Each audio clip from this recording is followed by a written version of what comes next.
مدینہ سے 30-35 میل دور شمال مشرق میں ایک ہرا بھرا نخلستان تھا۔ چھوٹی سی ایک جھیل کے کنارے کھجور کے پیڑوں کے جھنڈ اور صحرائی پودے لکو دک دبتے ہوئے اس صحرا میں جنت کا سما پیدا کیے ہوئے تھے۔ یہ نخلستان اسرے گزار میں یوں لگتا تھا جیسے دہکتے ہوئے انگاروں میں ایک پھول کھلا ہوا ہو۔ اس کے ارد گرد صحرا ایسا بھیانک تھا کہ مسافر ادھر سے گزرتے گھبراتے تھے، اور اگر کوئی بھولا بھٹکا مسافر ادھر جا بھی نکلتا تو دور سے نخلستان کو دیکھ کر یقین نہیں کرتا تھا کہ یہ نخلستان ہے، بلکہ وہ اسے سراب سمجھتا تھا۔ نظر کا دھوکہ۔ نخلستان تو اسرے گزار میں بہت تھے، لیکن اس جیسا کوئی نہ تھا۔ اس کے اس طرف بھی خاصی اونچی پہاڑی تھی جدھر سے سورج طلوع ہوتا تھا، اور ایک پہاڑی ادھر بھی تھی جدھر سورج غروب ہوتا تھا۔ ان پہاڑیوں کی وجہ سے یہ نخلستان دن کا خاصا حصہ سورج کو جلا دینے والی گرمی سے محفوظ رہتا تھا۔ کھجور کے درختوں کے علاوہ جھکے جھکے درختوں کی 2-4 قسمیں اور بھی تھیں۔ جو ہی سورج غروب ہونے سے پہلے مغرب والی پہاڑی کے پیچھے چلا جاتا، اس نخلستان کی محدود سی دنیا ٹھنڈی ہونے لگتی تھی، اور غروب آفتاب کے بعد ایسی خنکی کہ آسمان تلے بیٹھنے والا ٹھٹھرنے لگتا تھا۔ اس دلفریب نخلستان میں 5-6 خیمے نصب تھے، جن میں ایک چوکور اور بڑا تھا۔ اس کے 2 طرف دروازے اور دروازوں کے آگے ریشمی پردے لٹکے ہوئے تھے۔ خیمے کے اندر کسی شاہی محل کے کمرے کا گمان ہوتا تھا۔ فرش پر خیمے کی لمبائی اور چوڑائی جتنا ایرانی قالین بچھا ہوا تھا۔ ایک طرف گدے پڑے تھے جن پر ریشمی چادریں بچھی ہوئی تھیں، اور گاؤ تکیے پڑے ہوئے تھے۔ اوپر رنگا رنگ فانوس لٹکے ہوئے تھے۔ خیمے کے اندر جو کپڑا لگا ہوا تھا وہ بھی ریشمی تھا، اور اس کے کئی رنگ تھے۔ اندر کی فضا طلسماتی تھی۔ رات کا پہلا پہر تھا۔ گدوں پر گاؤ تکیوں سے ٹیک لگائے 3 آدمی کچھ بیٹھے، کچھ نیم دراز سے تھے۔ ان کے اب کام کی کچھ باتیں ہو جائیں۔ گاؤ تکیے کے ساتھ لگے درمیان والے آدمی نے گاؤ تکیے سے آگے ہو کر کہا، دن کو ہم کسی نتیجے پر نہیں پہنچ سکے تھے۔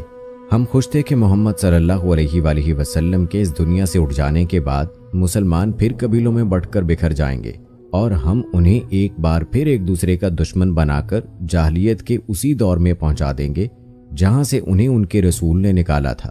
پھر ان کے خلاف ہر طرف بغاوت شروع ہو گئی تھی، جسے یہ لوگ ارتداد کہتے ہیں۔ ہم اس وقت اور زیادہ خوش ہوئے کہ اب اسلام ان باغیوں کے ہاتھ ہمیشہ کے لیے عرب کی ریت میں دفن ہو جائے گا۔ لیکن اس بوڑھے ابو بکر نے ایسا طوفان کھڑا کیا کہ مسلمہ کذاب اور مالک بن نویرہ جیسے طاقتور باغی ان چند ایک مسلمانوں سے شکست کھا گئے۔ ابو سلمہ، دوسرے آدمی نے کہا، اسلام کے یہ باغی اگر بغاوت سے پہلے متحد ہو جاتے تو کبھی شکست نہ کھاتے۔ نہیں ابن داؤد، ابو سلمہ نے کہا، وہ متحد ہوتے تو بھی شکست کھا جاتے۔ یہ کہو کہ مسلمانوں کے پاس خالد بن ولید رضی اللہ تعالی عنہ اور ابو عبیدہ رضی اللہ تعالی عنہ نہ ہوتے تو یہ باغی شاید کامیاب ہو جاتے۔ خدا یہودا کی قسم، اگر ہمارا منصوبہ ان لوگوں نے قبول کر لیا اور ہماری باتیں مان لی تو اسلام کا نام و نشان نہیں رہے گا۔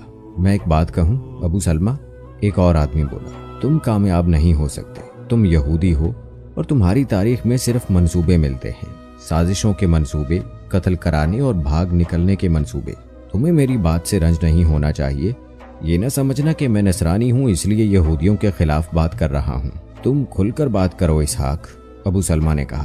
ہم اس صورت میں ہی کامیاب ہو سکتے ہیں کہ ایک دوسرے کی خامیوں اور نقائص کی نشاندہی کریں۔ یہاں سوال میری ذات یا بنی اسرائیل کی توہین کا نہیں، ہمیں اسلام کا خاتمہ کرنا ہے، جس کے لیے بہترین وقت یہی ہے۔ تم چاروں نصرانی ہو اور ہم 3 یہودی ہیں۔ میں اس وقت کو تصور میں لا رہا ہوں جب نصرانیوں اور یہودیوں میں اتحاد ہوگا۔ اب بات کرو۔ میرا مقصد کسی کی توہین نہیں، اسحاق نے کہا۔ میں کہنا یہ چاہتا ہوں کہ بنی اسرائیل جنگ سے گریز کرتے اور میدان جنگ سے دور رہتے ہیں۔ اگر ہم نصرانیوں کی طرح تم لوگ بھی جنگجو ہو جاؤ اور یہودی اور نصرانی متحد ہو جائیں تو یہی ایک ذریعہ ہے اسلام کے خاتمے کا۔ بہت وقت چاہیے، ابو سلمہ نے کہا۔ کئی سال لگ جائیں گے دونوں قوموں کو قریب لاتے۔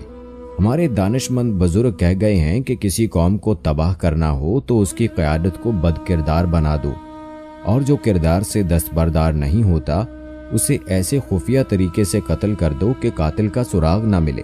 کس کو قتل کرو گے؟ ایک اور نصرانی بولا۔ ابو بکر کو میں نے چند دن پہلے مدینہ میں دیکھا ہے۔ وہ اتنا بوڑھا ہو چکا ہے کہ دنیا سے جلد اٹھ جائے گا۔ اسے قتل کرنے کی ضرورت نہیں۔ لیکن یہ سوچ لو کہ اس کے بعد ابن خطاب آ گیا تو مسلمانوں کا محاذ اور مضبوط ہو جائے گا اور اسلام شام کی سرحدوں سے بھی آگے نکل جائے گا۔ میں نے جو جاسوسی کرائی ہے وہ یہ ہے کہ ان کا پہلا خلیفہ ابو بکر خالد بن ولید کو دمشق کی طرف روانہ کر رہا ہے۔ خالد بن ولید کی بات کرتے ہو؟ ابو سلمہ نے کہا، دعا کرو کہ ابو بکر کے بعد خلافت عمر بن خطاب کو مل جائے۔ ان کے آپس میں اتنے زیادہ اختلافات ہیں کہ خالد بن ولید ابن خطاب کے ہاتھوں گمنامی میں چلا جائے گا۔ میں نہیں مانتا، اسحاق نے کہا۔ میں اس وقت مدینہ میں تھا جب عمر کے اکسانے پر ابو بکر نے خالد بن ولید کو بتا سے بلایا تھا، کیونکہ اس نے ارتداد کے ایک قائد مالک بن نویرہ کو قتل کر کے اس کی انتہائی خوبصورت بیوی کے ساتھ شادی کر لی تھی۔ خالد بن ولید جب مدینہ پہنچا تو سیدھا مسجد میں گیا، عمر وہیں تھا۔ ابن الولید کو دیکھتے ہی عمر اس پر برس پڑا اور اس قدر لان تان کی کہ جو بیٹا باپ کی بھی برداشت نہ کر سکے، لیکن خالد نے برداشت سے کام لیا کیونکہ عمر اس سے بڑا تھا اور ابن الولید اسلام کی تعلیمات کا پابند تھا۔ اس نے اپنی بے عزتی برداشت کر لی، لیکن عمر رضی اللہ تعالی عنہ کی عزت رکھ لی۔ اس قوم میں یہ جو خوبی پیدا ہو گئی ہے اسے ختم کرنا محال نظر آتا ہے۔ کیا تم کوئی آسان کام کرنا چاہتے ہو؟ ابو سلمہ نے کہا، اسی محال کو ہم نے آسان کرنا ہے۔ باتیں بہت ہو چکی ہیں، بہت دنوں سے ہم باتیں ہی کیے جا رہے ہیں۔ یہ حقیقت اپنے سینے پر لکھ لو کہ اسلام کی بیخ کنی کوئی آسان کام نہیں۔ ہم یہ کام میدان جنگ میں نہیں کر سکتے، نہ فوجیں اسلام کے خلاف کوئی کامیابی حاصل کر سکتی ہیں۔ میں کہہ رہا تھا کہ کسی قوم کو تباہ کرنا ہو تو اس کی قیادت کو بد کردار اور بد دیانت بنا دو، لیکن کیسے؟ اسحاق نے کہا، میرا نظریہ بھی یہی ہے کہ اب باتوں کی بجائے کوئی عمل کیا جائے۔ کردار میں بد خوبصورتی عورت سے پیدا ہوتی ہے یا پھر شراب سے۔ ابن داؤد نے کہا، مسلمان شراب نہیں پیتے۔ کیا تم نے دیکھا نہیں تھا کہ ایک روز ان کے رسول نے اعلان کیا کہ آج سے شراب حرام ہے، تو پانی کی طرح شراب پینے والے اہل اسلام نے اسی وقت شراب کے مٹکے اور شراب کی سراہیاں باہر گلیوں میں اونڈیل دی تھیں۔ وہ پیالے توڑ دیے تھے جن میں وہ شراب پیتے تھے۔ ہم تو یہودی ہیں، شراب نہیں پیتے۔ ان نصرانی بھائیوں سے پوچھو جو شراب کے رسیا ہیں، انہیں کہو کہ شراب کی یہ سراہی اور اپنے سامنے رکھے ہوئے جام اٹھا کر باہر پھینک دے تو یہ ہنس کر ٹال دیں گے، یا یہ کہہ دیں گے کہ ایک دو دنوں بعد ہم شراب سے توبہ کر لیں گے۔ یہ توبہ نہیں کریں گے، لیکن مسلمانوں نے آن واحد میں توبہ کر کے دکھا دی اور شراب کو ام الخبائث قرار دے دیا۔ ابو سلمہ اس طرح ہنسا جیسے اس کے سامنے بیٹھے ہوئے یہ آدمی کم عقل اور طفلان مکتب ہوں۔ مسلمانوں نے شراب چھوڑ دی ہے، ابو سلمہ نے کہا، عورت کا نشہ برقرار رکھا ہے۔ ایک ایک آدمی، خصوصاً سرداروں نے کئی بیویاں رکھی ہوئی ہیں اور وہ خوبصورت اور جوان لڑکیوں کی تلاش میں رہتے ہیں۔ یہ نہ بھولو کہ خوبصورت اور جوان لڑکی ایک ایسی طاقت ہے جس نے بڑے بڑے جابر اور جنگجو بادشاہوں کے تاج اپنے قدموں میں رکھ لیے ہیں۔ ہم مرد کی اس کمزوری کو استعمال کریں گے، اور یہ بھی دماغ میں بٹھا لو کہ جو لذت بدی میں ہوتی ہے وہ نیکی میں نہیں ہوتی۔ مسلمان اپنے رسول کے اس وعدے پر نیک اور پاک ہو گئے ہیں کہ اگلے جہان انہیں جنت میں داخل کیا جائے گا، جہاں حسن و جمال والی حوریں ملیں گی اور شہد سے میٹھی شراب ملے گی۔ ہم ان لوگوں کو دنیا میں جنت دکھا دیں گے۔ بات آپ ہی کی درست معلوم ہوتی ہے، ایک اور نصرانی نے کہا، لیکن مسلمانوں پر جنگ و جدل کا جنون طاری ہو چکا ہے۔ یوں پتہ چلتا ہے جیسے ان کا کسی اور طرف دھیان ہی نہیں۔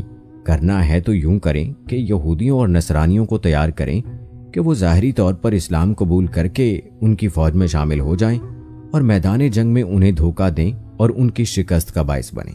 لیکن مجھے یہ کام بھی کچھ آسان نظر نہیں آتا، کیونکہ ان مسلمانوں میں صرف جوش جہاد اور شوق شہادت ہی نہیں، بلکہ ان پر جہاد کا جنون طاری ہے۔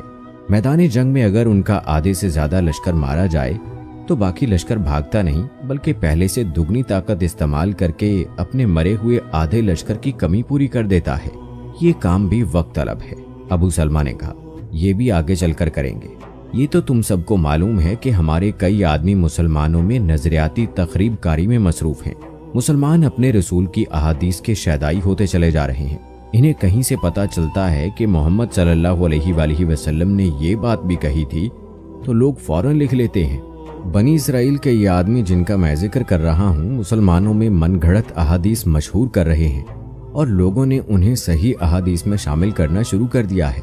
ہم نے بنی اسرائیل کے کچھ پڑھے لکھے آدمیوں کو اس کام پر لگا دیا ہے کہ وہ قرآن کا مطالعہ کریں اور وہ دور دراز کے مقامات پر جا کر مسجدوں کے امام بن جائیں اور مسلمانوں کے ذہنوں میں قرآن کی غلط تفسیریں ڈالیں۔ ہم یہ محاذ کبھی کا کھول چکے ہیں، اب ہم عورت کو استعمال کریں گے۔ تم جانتے ہو کہ ساتھ والے خیمے میں جو 3 لڑکیاں ہیں انہیں ہم تیار کر چکے ہیں۔ میں آج تمہیں یہی بتانا چاہتا ہوں کہ یہ مہم فوراً شروع کرنی ہے۔ اس لڑکی کو ابن داؤد مسلمان کے روپ میں اپنے ساتھ لے جائے گا۔ ذرا ٹھہرو، میں اس لڑکی کو یہیں بلاتا ہوں۔ تم سب اس کے ساتھ باتیں کر کے مجھے بتانا کہ یہ لڑکی یہ کام کر سکے گی یا نہیں، اور ہم نے اسے جو تربیت دی ہے وہ اس نے ذہن نشین کر لی ہے یا نہیں۔ فوراً بعد ایک لمبوترے قد اور بڑے ہی دلکش جسم والی لڑکی خیمے میں داخل ہوئی۔ اس کے نقش و نگار میں مسحور کن جاذبیت تھی اور اس کے چلنے کے انداز میں بھی جادو کا سا اثر تھا۔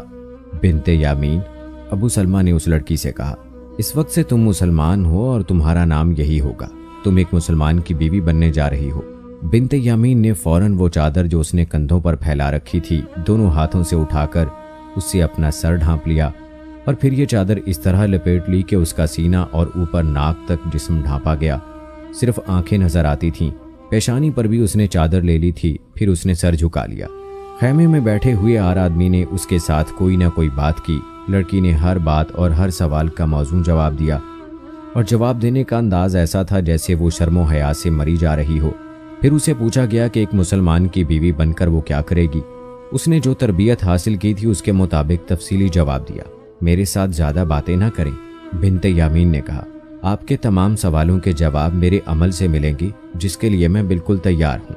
ابو سلمہ نے اسے اشارہ کیا کہ وہ چلی جائے۔ اس نے فوراً سر سے چادر اتاری اور پہلے کی طرح کندھوں پر پھیلا دی، اور وہ اٹھ کر باہر چلی گئی۔ کیا خیال ہے؟ ابو سلمہ نے اپنے ساتھیوں سے پوچھا۔ باتوں کی حد تک لڑکی ہوشیار معلوم ہوتی ہے، اسحاق نے کہا۔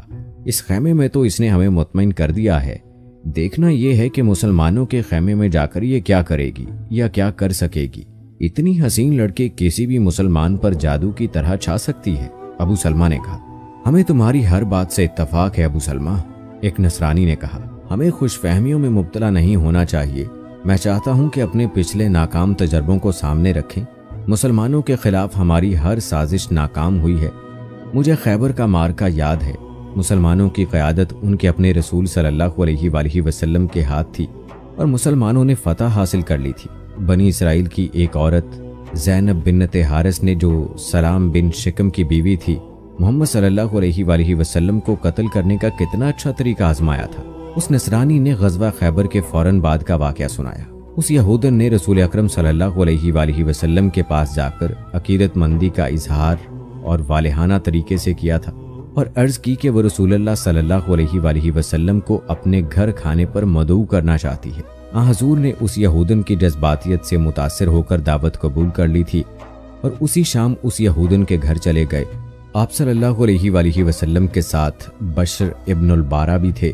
زینب بنت الحارث نے سالم دمبا بھونا تھا جو اس نے حضور کے آگے رکھ کر پوچھا کہ آپ کو دمبے کا کون سا حصہ پسند ہے؟ آپ صلی اللہ علیہ وآلہ وسلم نے دستی پسند فرمائی۔ زینب نے دستی کاٹ کر آپ کے آگے رکھ دی۔ بشر ابن البارہ نے ایک بوٹی کاٹ کر منہ میں ڈالی اور چبانے لگے۔ رسول کریم صلی اللہ علیہ وآلہ وسلم نے ایک بوٹی کاٹی اور منہ میں ڈالتے ہی اگل ڈالی اور فرمایا، ابن البارہ، اس گوشت میں زہر ملا ہوا ہے۔ بشر بن البارہ رضی اللہ تعالی عنہ بوٹی چبا رہے تھے، جو انہوں نے اگل تو دی لیکن زہر لعاب دہن کے ساتھ حلق میں اتر چکا تھا۔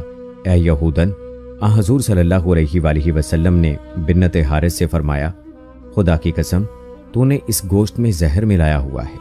آپ صلی اللہ علیہ وآلہ وسلم غصے سے اٹھے تو یہودن نے فوراً تسلیم کر لیا کہ اس نے اس گوشت میں سری الاثر زہر ملا رکھا ہے۔ اے محمد، زینب بنت الحارث نے بڑی دلیری سے کہا، خدا یہودا کی قسم، یہ میرا فرض تھا جو میں نے ادا کیا۔ آج میں ناکام ہو گئی تو کل کوئی اور کامیاب ہو جائے گا۔ بشر بن البارہ اپنے حلق پر ہاتھ رکھ کر اٹھے اور چکرا کر گر پڑے۔ زہر اتنا تیز تھا کہ اس نے بشر رضی اللہ تعالی عنہ کو پھر اٹھنے نہ دیا۔